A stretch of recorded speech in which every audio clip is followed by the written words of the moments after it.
guys, so like I told you last night, this is a mangrove snake or a mangrove cat snake. Boiga dendrophila. So they belong to the Boiga family. That means a rear fang. They're a bit more venomous than the rear fang snakes I've caught so far. So there are some cases where people have had some troubles because they were envenomated by one of these. But yeah, there are no recorded deaths. So this one is quite calm, so that's why I decided to handle him like this and not stress her by having her on a hook or something like that, or pinning her head, because usually that just stresses out the snake more and makes it more angry, and this way she can just hang around on my hand and be quite cool, hopefully, with it.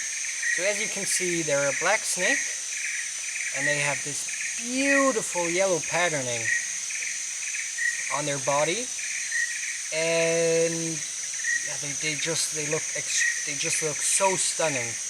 And they're born this way, so they don't change their color as they get older or something like that. They're just perfect little mangrove snakes as they hatch. And so why they have their name is that they're a boreal snake. So during the daytime they're usually always in the trees and they sleep there because they're nocturnal. So that's why they're also called, obviously, a cat snake, because they've got that eyes like a cat with the pupils that can widen and that will widen during the night so they can actually see.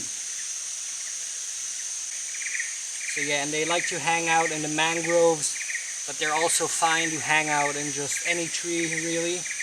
And so they can also be found near freshwater creeks, like in my case is obviously where I found her. Just gonna try.